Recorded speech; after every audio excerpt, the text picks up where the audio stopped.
Coming up on Locked On Dodgers, there was very little progress on the labor front. In fact, they might have gone backwards over the weekend, but we'll talk a bit about that, plus some talk about Clayton Kershaw's future, the nature of the MLB playoffs, and how the Dodgers stack up with the rest of the NL West in the starting pitching department. So, let's get Locked On Dodgers.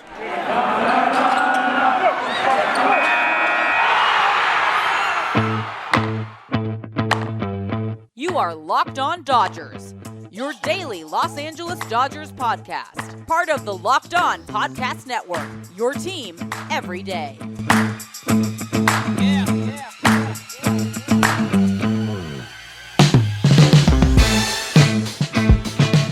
Hello, Dodger fans. This is Locked On Dodgers, part of the Locked On Podcast Network, your team every day. Thank you for making Locked On Dodgers your first listen every day. Remember, this show is free and available on all podcast platforms and on YouTube simply by searching for Locked On Dodgers.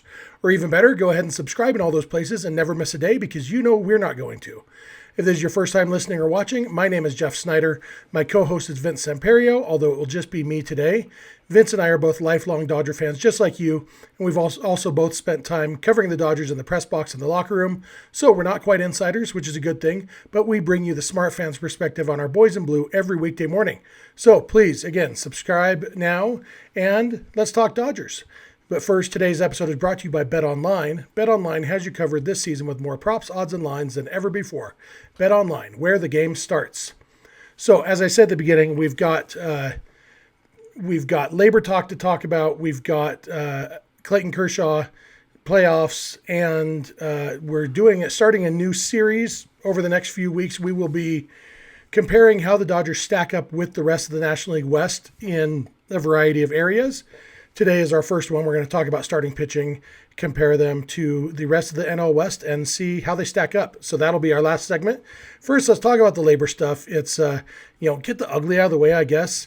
As you're listening to this, it's February 28th, which, as you'll recall, is the league's deadline, self-imposed deadline for if we want the season to start on time, we have to have a deal by this date.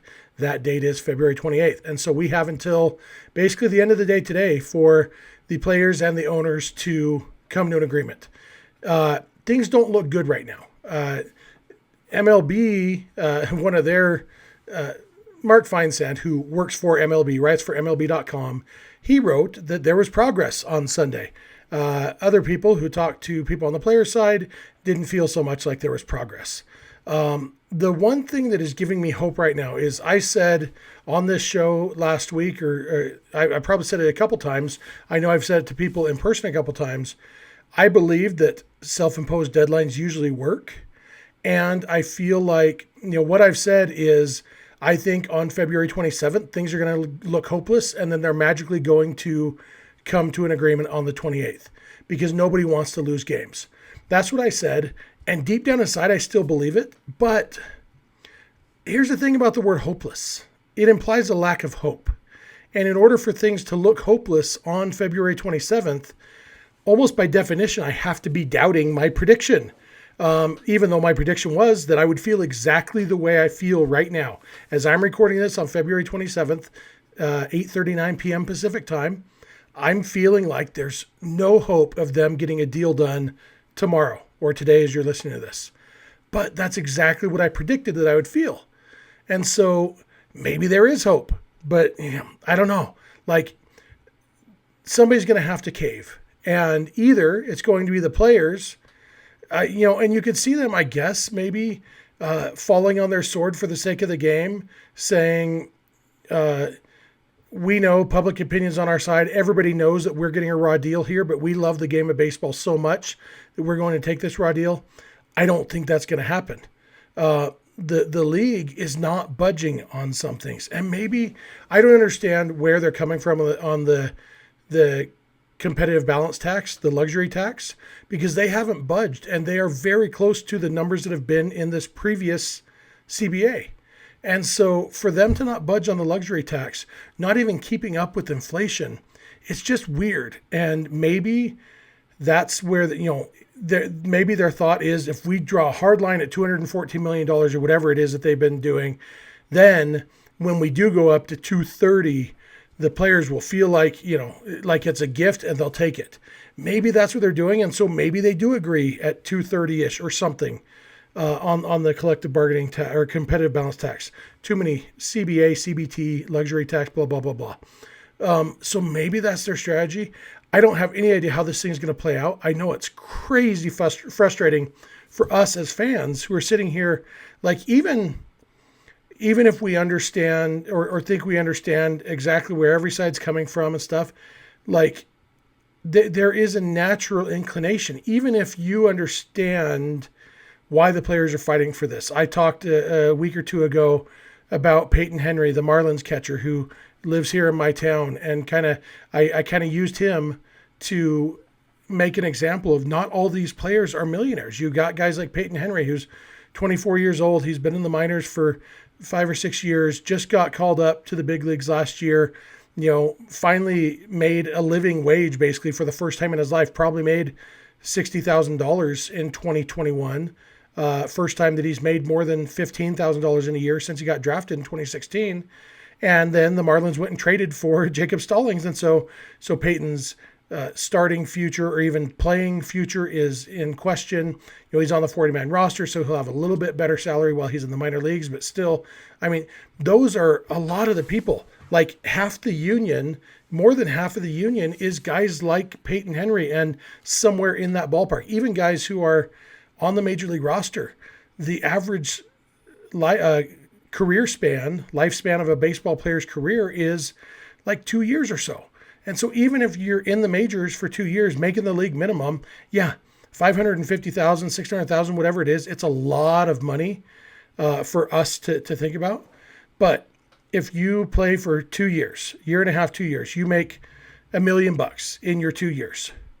You paid nearly half of that in taxes, plus, hotels, whatever, paying off debt that you racked up while you were in the minor leagues because you were living on peanuts, and you've got $300,000 in the bank if you've been really smart with your money, and now your career is over. And now what are you going to do the rest of your life?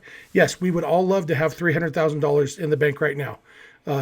But I don't think any of us would want to be 26 years old and have our career done and have to figure out what we're doing with the rest of our life and how we're living on that $300,000.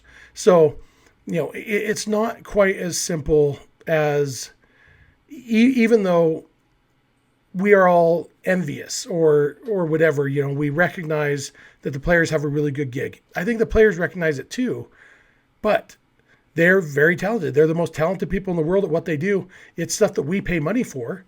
And all that they're asking is, hey, we want a bigger share of that money that people pay for because we are the product. And you look at what the percentages that the owners are pulling in. The Braves are the only team that have to report financials because they're publicly owned. They're owned by a publicly owned company. And what we know is that the Braves paid about 28% of their revenue last year in salaries. Most leagues, like the other leagues, the NBA, the NFL, they have percentages tied to, okay, players get this percentage of the revenue that comes in.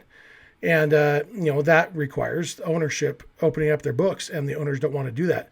So it's just an ugly situation.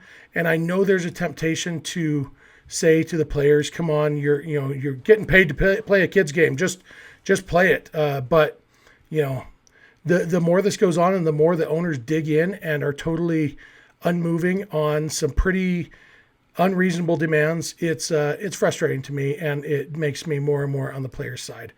I'm going to come back in a minute. I'm going to talk about Clayton Kershaw's future and the nature of baseball playoffs. So thank you for making Locked On Dodgers your first listen every day, and please keep it Locked On Dodgers. Hey, you know what? Football's over for this season, but basketball is full steam for both pro and college hoops. From all the latest odds, totals, player performance props to where the next fired coach is going to land, BetOnline.net is the number one spot for all your sports betting needs. BetOnline remains the best spot for all of your sports scores, podcasts, and news this season. And it's not just basketball. BetOnline is your source for hockey, boxing, and UFC odds, right down to the Olympics, everything else you can think of. Head to the website today or use your mobile device to learn more about the trends and action. BetOnline, where the game starts. Thank you again for making Locked On Dodgers your first listen every day. Be sure to check out Locked On MLB Prospects. Host Lindsey Crosby is a prospect encyclopedia, and he's going deep on the MLB stars of tomorrow. It's free and available wherever you get podcasts. All right, I am back, and like I promised, we're going to talk about Clayton Kershaw. There was a little report it's from Bob Nightengale, so Nightengale trigger warning. Bob Nightengale gets poo-pooed a lot on social media, and for good reason. He is remarkably bad at a lot of parts of his job. He is really good at being wrong. He is really good at spelling things wrong more than you would expect a professional writer to do. Just a lot going on. But Bob Nightengale, in his latest notebook on USA Today, said one former teammate of Dodgers three-time Cy Young winner Clayton Kershaw believes that he'll either pitch for his hometown Texas Rangers or retire and not return to the Dodgers. Some people, kind of the natural inclination is to say, oh, good. Nightengale says Kershaw's not coming back. That means he's coming back. It's a fun little game we play on social media where we just assume the opposite of everything Nightengale says is going to happen. It wouldn't be such a fun game if it wasn't for the fact that it was accurate so often. He is wrong a whole lot of the time. Really, really high percentage. But I still have a hard time viewing this as good news for the Dodgers. I'm going to be talking in the third segment today about the Dodgers starting rotation. And the fact is, right now, there are some pretty big question marks on the Dodgers starting rotation, and Kershaw coming back would answer one of those questions at least. I want to look at this on the merits. Do I think there's actually a chance that Clayton Kershaw doesn't come back to the Dodgers? Let's look first at going to the Rangers. I have a really hard time seeing it. But I had a hard time seeing it with Corey Seager too. I don't understand why a player who has spent basically his whole career, for Seager, literally his whole career in the postseason, why would he sign with the Rangers? Now, the answer for Seager is, well, they offered me a crap load of money. And I get that. I also think for Corey Seager, personality-wise, I know people mocked what's his name, Anthony Rendon, a lot about the Hollywood lifestyle thing. But the fact is, LA is not for everybody. Corey was born in the South. He seems to be kind of a Southern boy. And so I think maybe Corey Seager is more comfortable in Texas than he is in Los Angeles. And I don't begrudge him that. I don't think that's a bad thing. I'm okay with that. For me, I feel like, I don't know, you would want players to put a priority on winning, but, the Rangers are at least paying lip service to the idea of competing. They signed Marcus Semien. They've spent a lot of money. They're still trying to sign Kershaw. They're trying to get better, and you give them credit for that. Will it work? Who knows? It's never been sustained by the Rangers for very long at a time, but, they're trying. But it seems unlikely that the Rangers are going to be a playoff team in 2022. And Clayton Kershaw, when you're talking about the alternative is he might decide to retire, that kind of tells you what stage of the career we're at. And so is Clayton Kershaw really, who's been in the league, 2018 to 2021, that's 14 seasons. And he's been in the postseason, 11, 12, in 11 of those. Everything except 2010 through 2012, I believe. Clayton Kershaw has been in the postseason. He's been in the World Series how many times? 3 times? He's won the World Series once. Is it really that valuable to him to be close to home? It might be. We know that Clayton Kershaw loves being a dad. But I also think he loves being a competitive baseball player.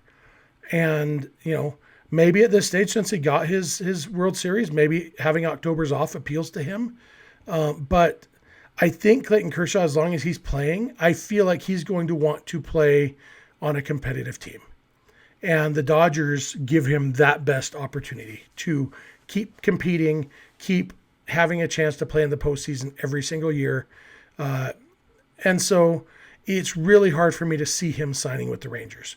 Now, the retirement angle, That's something that I said last fall, even when he got injured. I thought, what if he doesn't want to go through the rehab? But if you watch the interview he had with Dan Patrick a week or two ago, there didn't seem to be any hint of him even thinking about retirement.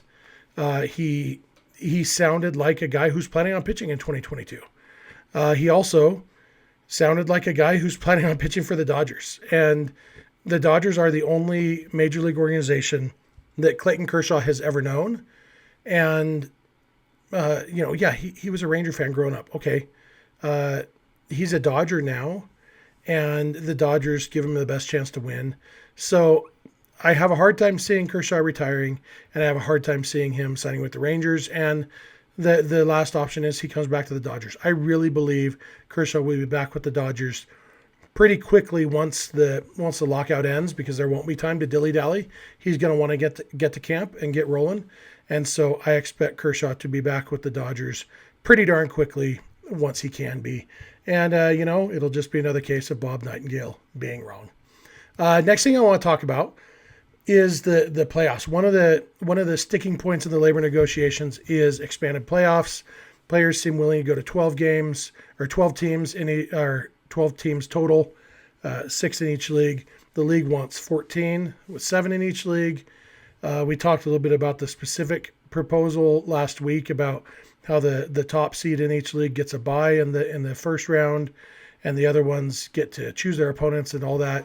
And all this talk, a guy named Joe Sheehan, if you're not familiar with Joe Sheehan, he writes a baseball newsletter, very smart baseball guy. He knows his stuff on baseball. And I agree with a lot of it. He like me, has long been a proponent of limiting the number of pitchers on an active roster. He and I both like the idea of 11-man pitching staffs, even though it's unlikely to get that low, but all the benefits that would come with that. I like Joe Sheehan. I think he's pretty smart. He's talking about, that's kind of you can tell by the way I said I like him, I think he's smart, that there's kind of a but coming up, and I don't totally agree. I'll tell you what I said, and I don't really disagree, but so he was talking about the playoffs, and he said, for a long, long time, there was more to the baseball season than just establishing playoff seeding for a marathon postseason. It may be time to ask why we're so far from that now. He also, somebody had asked him, if they do a straight pennant race, what do the other 28 teams play for when they're out of it with a few weeks to go? And Joe said, all we hear about is how baseball doesn't mean as much to American sports fans as it used to. Maybe it's because baseball stopped being what made it baseball in favor of chasing TV money. Maybe a deeply meaningful regular season and a short playoff was a really good thing. So those are a couple of comments from Joe Sheehan. And then somebody responded to Joe, said baseball is different than the other sports. In the NBA, a postseason series is a test. The regular season is a meaningless slog. In baseball, a postseason series is a coin toss. The test is the 150-plus game regular season. I would be very careful not to devalue the regular season. And Bill James, who is maybe the most famous baseball talker and thinker in the world, he said that's absolutely right. I don't think there is a general understanding of this. Not to rip on Manfred, but commissioners pursue money. If you devalue your product in the pursuit of money, it's kind of like stripping parts off the family car to pay the rent. So both Joe Sheehan and Bill James basically are saying that adding more teams to the playoffs devalues the regular season, and they both seem to be proponents of actually allowing fewer teams in the playoffs. Even if we disregard the fact that that's never going to happen, because as everybody acknowledges, there's money in the playoffs. Where I quibble a little bit with this is I don't think they're wrong. I just think it comes down to what you expect from your baseball playoffs. And the fact is, yes, it used to be back when the National League and American League were separate things, and the winner of the National League played the winner of the American League in the World Series. You really did get the best team in the American League against the best team in the National League, and then the Yankees won the World Series. That's what happened almost every year. And that's okay. You usually had the best team in baseball winning the World Series. These days, you hardly ever have the best team in baseball winning the World Series. That's just a fact. I would guess, I haven't done the math, but I would guess 30% of the time maybe. It's why I always laugh when people say, oh, if not for the 1994 strike, the Expos would have won the World Series and that would have saved baseball in Montreal. The Expos had the best record in baseball at the time, but the Expos hadn't even won their division. Like the Braves were in the middle of their streak of winning the division. The Expos were probably going to, get beat out by the Braves in the regular season. And even if they did win the division, doesn't mean they were going to win the World Series because the best team rarely wins the World Series. That was one of the things that was so remarkable about the Dodgers 2020 season was that they were clearly the best team in the regular season. And then they steamrolled through their first 2 rounds of playoffs. And then they ran into some speed bumps, but had an epic comeback against the Braves.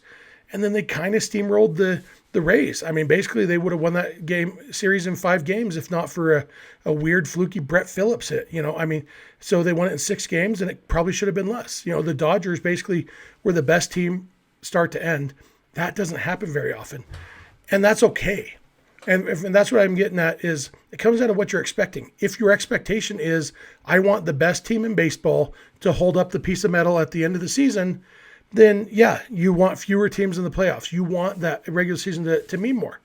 But for me, I've never felt like the regular season doesn't matter. You think back to 2019, the Dodgers, they won the division pretty easily.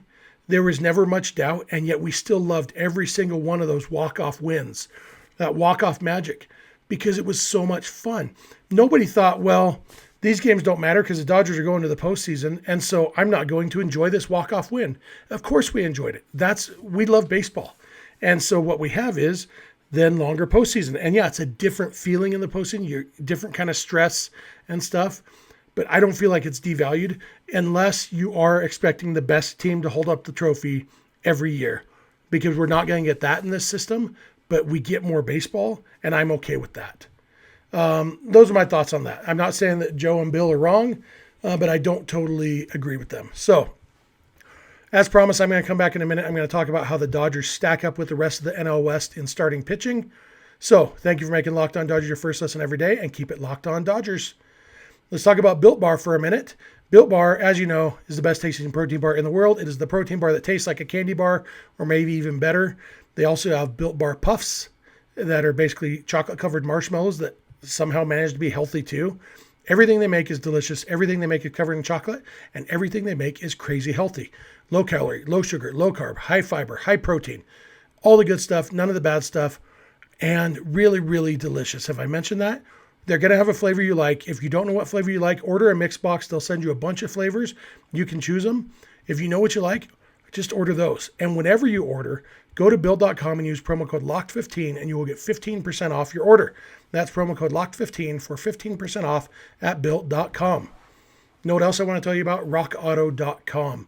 Now, if you ever have to buy auto parts, you should use RockAuto.com unless you like wasting time and money. Do you like wasting time and money? I don't think so. So go to rockauto.com. You don't have to take my word for it. Go to it right now. I mean, when you're done listening to the podcast, obviously. Finish Locked On Dodgers first. But then go to rockauto.com and just pull up your make and model of car and look at the list. And you'll say, wow, they have all the parts my car might ever need. And look at this. They cost a lot less than they would down at the auto parts store. And I don't even have to get in my car. I can order from my jammies at my desk, on my phone, however I want to do it. And I'm going to pay a whole lot less. Like, why would I pay 50, 100% more at an auto parts store? I could pay less. It'll just be delivered right to my door. That's the way to get auto parts, whatever you need. It's a great business, great customer service. I can't say enough. I use rockauto.com personally, and I love it. So go to rockauto.com right now and see all the parts available for your car or truck, and write Locked On in their How Did You Hear About Us box so they know we sent you. Amazing selection, reliably low prices, all the parts your car will ever need, rockauto.com. All right, last segment here. As I mentioned, we're starting a series where we're going to go through all the positions, every area of the team over the next couple weeks, and we will see how the Dodgers stack up with the rest of the National League West in that department. And today we're starting with starting pitching. This is a hard one right now because we don't know what the Dodgers starting rotation is going to look like. The Dodgers, more than any other team in baseball probably, have big question marks in their starting rotation because is Clayton Kershaw coming back? Is Trevor Bauer going to be in the rotation? Those are two big questions. Both of those guys have won Cy Young awards, and both of them could be in the Dodgers opening day rotation, or they could never pitch for the Dodgers again, and anywhere in between. And so they have a lot of question marks. And so I'm going to look at the other teams in the division first, I guess, and we'll talk about them a little bit, and then we'll look at the Dodgers. So the Rockies. German Marquez is really good. Has potential to be really good. He is a good pitcher. Antonio Senzatella showed some signs last year of being pretty decent. He wasn't necessarily great, and he's had his struggles over the years. Kyle Freeland has been really good at times. Those times have not been very often the last couple of years. And then you've got you got Austin Gomber. Well, I mean, they traded Nolan Arenado for him, so he must be good, right? Well, other than at pitching, yeah. Peter Lambert, a good hitter for a pitcher, not a great pitcher for a pitcher. And then a bunch of guys. I'm looking at the Fangraphs depth charts. There's guys that you and I have never heard of on their depth chart. Their sixth guy on the depth chart is Ryan Rollison. Nobody ever heard of Ryan Rollison. Ryan Rollison's mom doesn't know who Ryan Rollison is. Ryan Feltner, just every random Ryan in baseball. Ty Block, we've heard of him. Remember, he was good against the Dodgers a couple times, and then the Dodgers remembered, oh, this is Ty Block. Let's knock him around. Garrett Schilling, I've heard that last name, not that first name. Ashton Godot, only heard of him because the Dodgers actually claimed him on waivers from somebody a couple years ago. The Rockies have the potential for a top two starting pitchers of being pretty solid, but it's hard to see them being very good overall in the starting pitching department because there are so many question marks, and it's not like, the Dodgers question marks might be filled by Clayton Kershaw and Trevor Bauer. The Rockies question marks are going to be filled by guys that you had never heard of until I just said their names. So Rockies are pretty low on the list. The Padres. The Padres probably on paper have the best rotation in the National League West right now. There's a lot of question marks too as far as how they will perform. On Fangraphs, if you rank them by projected WAR, their best one is going to be Joe Musgrove. Joe Musgrove is a good pitcher. He pitched pretty well last year. Then you've got Yu Darvish, who is probably really good, but also after they cracked down on sticky stuff last year, he kind of struggled a lot. So who knows? They've got Blake Snell, who is, I don't know what to think about Blake Snell. He's been really good at times in his career. He's been really bad at times. Last year, he struggled a lot, not against the Dodgers, but against a few teams. He had some struggles. So I could see Blake Snell coming in just on fire in 2022. I could also see him being the guy that you think, man, remember when he used to be good? And then they got Mike Clevenger, who's got injury issues. They got Nick Martinez, who's unproven. They got Chris Paddock, who is, was good for half a season his rookie year and then has been bad ever since then. Ryan Weathers, who, again, has good stuff, but really took a step backwards last year. Mackenzie Gore has not yet fulfilled that prospect potential. Adrian Morejon, also injury issues. So, top of that rotation has potential to be really, really good, but they have a lot of question marks too, including among some of those guys who might be really, really good. They might be not really good. And I know that applies to everybody, but you get what I'm saying. I think that maybe applies a little more to the Padres than some teams because they're just with Yu Darvish and Blake Snell, nobody has any idea what those two guys are going to be in 2022. And so that it's some interesting stuff to think about. The Giants are right up there with the Padres on paper. You got Logan Webb, who last year, just a coming out party for him, outstanding. Very, very good pitcher. Logan Webb, I'm already not looking forward to the first time the Dodgers have to face him and the second and third and fourth and fifth times that they have to face him this year. He is really, really good. Maybe they'll figure him out. Maybe they won't. Maybe he will regress. Who knows? But Logan Webb is a really good pitcher. Anthony DeSclafani was really good against everybody except the Dodgers last year. So I kind of expect that same thing. I think he's going to have a solid year, but I think the Dodgers will do okay against him. Alex Wood, who knows what to expect from Alex Wood? You never know what to expect from year to year, but he's got good stuff and might be good. Then they signed Alex Cobb, who I don't know, like Alex Cobb, I could see him being one of those guys like DeSclafani, kind of coming not out of nowhere because he was solid last year, but kind of being, oh wow, Alex Cobb's real good. I could also picture them saying, wow, we signed Alex Cobb, and then after that they've got Sammy Long, Tyler Beatty, and then some other guys I've never heard of, and so the Giants I think still need. I mean, they don't really have a fifth starter right now, and they're going to need one of those, and so going from that. It's a good rotation, especially at the top, potential to be pretty darn good. The Diamondbacks. Zach Gallen is a very good pitcher. He had some struggles last year, but I expect he's going to be pretty darn good in 2022. Everybody else, if any of them are even like league average, I'd be surprised. Madison Bumgarner, I think his best years are way, way behind him. I don't expect Madison Bumgarner to be a good pitcher at all in 2022. Merrill Kelly, I think he's the kind of guy who, if you're the Diamondbacks, you sign him because he can throw a bunch of innings for you, but he's not going to be very good. Luke Weaver has some good stuff, but has never really put it together. Then they've got, apparently Dan Straley is on the Diamondbacks now. Like his projection here on Fangraphs is negative 0.4 WAR, and they have him throwing 100 innings for the D-backs. That kind of tells you the state of the Diamondbacks' current rotation.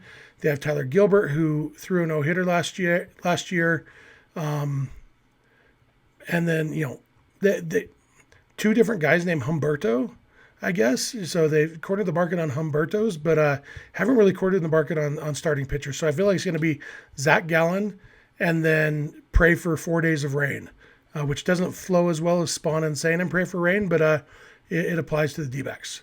So that's the other four teams. But then you look at the Dodgers.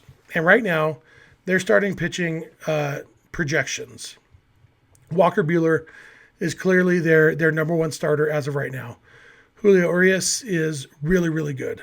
And then question marks. Is Clayton Kershaw in the rotation? Is Trevor Bauer in the rotation? And then you've got Tony Gonsolin, Andrew Heaney, David Price, Andre Jackson, Mitch White, maybe even Ryan Pepio. Like there's a lot of potential there. All these guys, and I recognize I've got a bias towards the Dodgers. Like if I wasn't a Dodger podcaster, maybe I don't know the name Ryan Pepio. Maybe he's the guy I'm sitting here saying, I've never even heard of Ryan Pepio. I made fun of the D-backs random Ryans. Maybe Ryan Pepio would be the Dodger random Ryan. But I do know the Dodgers. So I recognize there's that bias here. But there's potential there. Andrew Heaney, I really believe that if there's a team that can get the most, Andrew Heaney has really good stuff. And if there's a team that can get the most out of that, it's going to be the Dodgers. Tony Gonsolin, if he gets put in the rotation and they say, look, Tony, you're starting every fifth day, go get him, I think he's going to be pretty good. David Price, it's hard to expect too much from him, but realistically, it's hard to see David Price actually being a big starter for the Dodgers. So, Andre Jackson, all those guys, they've got some guys who could fill some gaps. But that's so right now on Fangraphs, their starting five projected is Buehler, Urias, Gonsolin, Heaney, and Bauer in some order. That's a pretty solid rotation, with potential. If Gonsolin and Heaney step up, it's potential to be really good. And the other thing is the Dodgers aren't done yet. Like I think Clayton Kershaw's coming back. And if you look at, there's been talks that the Dodgers might swing a trade with the Reds. Well, you look at the guys, the top three Reds pitchers who might be involved in that trade, Luis Castillo, Tyler Mahle, and Sonny Gray, all three of those guys projected to be really, really good in 2022. Any one of those guys would slot in very, very well as a number 3-ish starter on the Dodgers, regardless of who else is in the rotation. And so that would change the entire outlook of that rotation. So doing this series right now, talking about starting pitching when like the Dodgers, like I said at the beginning of this segment, more than anybody maybe have really unanswered questions about the rotation because we don't know we don't even know who's going to be on the team, let alone who's going to be in the starting rotation. So right now, if they started with who they have right now, I'd probably put the Dodgers rotation a little bit behind the Giants and the Padres. But I believe that by the time opening day actually rolls around, I expect the Dodgers to have the best rotation on paper. But the Giants and Padres both have potential to be pretty solid in the starting pitching department. So that's my analysis of that. That's going to do it for today. This one went a little bit long. I'm sorry about that. Hope you didn't mind. I've been teasing for the last couple weeks that we're going to have Keith Law on to talk about his prospect rankings. I finally locked down a time on that. That will be Wednesday's episode, maybe Wednesday and Thursday. I'm recording it Tuesday morning, so we'll have to see how long we go, but it might be over 2 episodes. We'll see what the length is, but for sure, the first part of that, at least, will be on Wednesday, so be sure to check that out. But, of course, check us out every day. We really appreciate you making Locked On Dodgers your first listen every day. And now for your second listen, check out Locked On MLB, where Paul Francis Sullivan, please call him Sully, brings you his unique perspective on the major leagues past and present. It's free and available wherever you get podcasts. If you're not listening or watching every day, we would love it if you add 1 or 2 days a month to your rotation. If you have friends or family who might like the show, please tell them about it.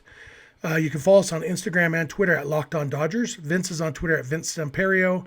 I'm on Twitter at Snydog, and the DMs are open in all of those places. Our email address is lockedondodgers@gmail.com, and our phone number for voicemails or texts is 323-863-LOCK, 5625. We are here every weekday morning, and we hope you'll be here with us. When you get in your car or sit on your couch, tell your smart device to play podcast Locked On Dodgers. And remember, you don't have to agree, you just have to listen. We'll talk to you tomorrow.